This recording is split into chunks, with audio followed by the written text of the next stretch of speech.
नमस्कार, आदाब, सत श्री अकाल। कैसे हैं आप सभी लोग? उम्मीद है अच्छे ही होंगे।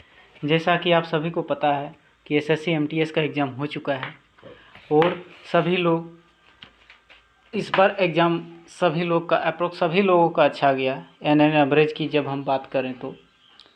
क्योंकि इस बार जो एग्ज़ाम का जो डिफ़िकल्टी लेवल था वो बहुत ही ईजी था। कुछ कुछ शिफ्ट में थी जिसमें मॉडरेट थी, बाकी सभी में तो लगभग आसान ही थी।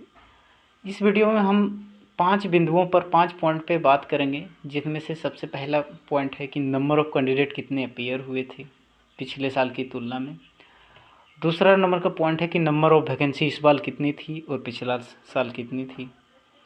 तीसरा जो पॉइंट है वो डिफ़िकल्टी लेवल के बारे में बात करेंगे हम लोग कि कौन सी शिफ्ट ईजी रही, कौन सी शिफ्ट मॉडरेट रही और कौन सी शिफ्ट हार्ड रही।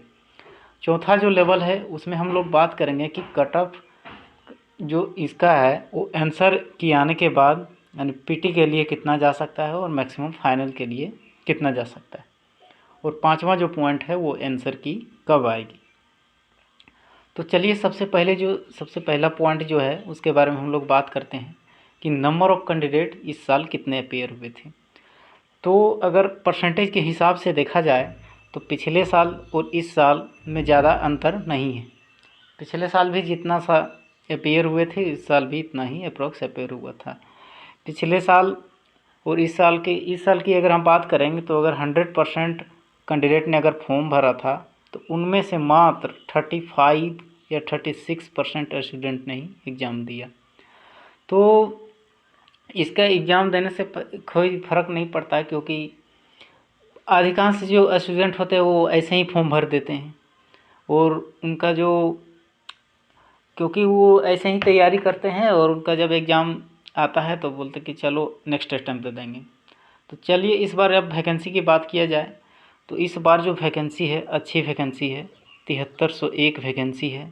और जब 2020 वाली जो वैकेंसी थी वो कितनी वैकेंसी थी? अप्रोक्स 3900, यानी आप ये कह सकते हैं कि इनके आधे से थोड़ा सा ज़्यादा थे। तो इस बार हुआ यूँ कि इस बार जो डिफ़िकल्टी लेवल एग्ज़ाम का था वो बहुत ही ईजी था, क्योंकि अप्रोक्स एसएससी ने इस बार सभी की शिफ्ट की जो है डिफ़िकल्टी लेवल ऑलमोस्ट सेम रखी।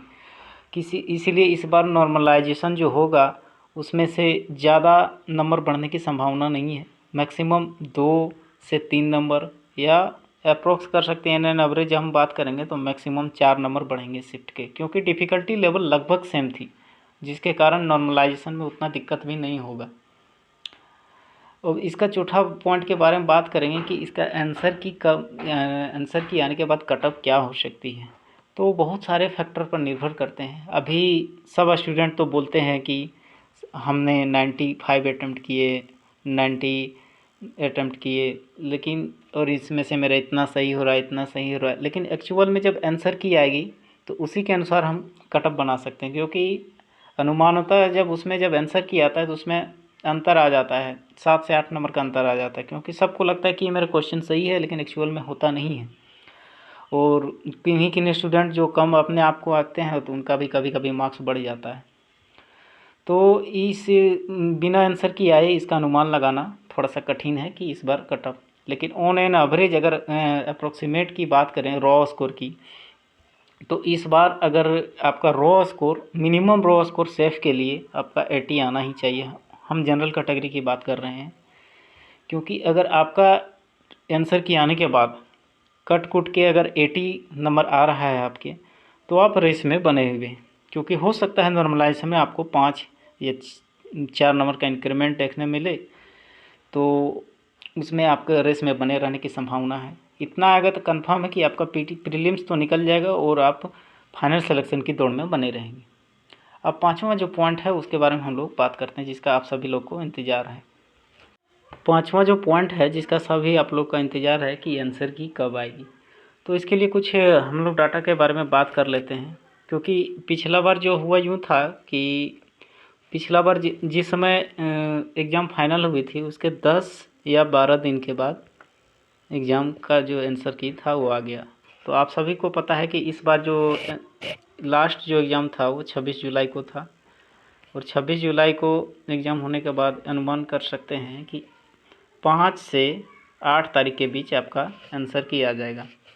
तो 5 से 8 तारीख के बीच आप लोग को इंतज़ार करना है और किन्हीं भी इधर उधर वेबसाइट पे अपना समय बर्बाद नहीं करना है।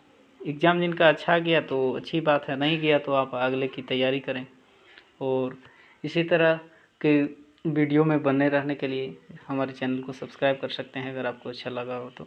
तब तक के लिए बाय बाय, टेक केयर। जल्द ही मिलेंगे इस बार कटअप को लेकर, क्योंकि बिना आंसर की आए हुए कटअप का अनुमान लगाना थोड़ा सा मुश्किल है और झूठी जालसाजी में किसी को रखना मैं नहीं चाहता हूँ।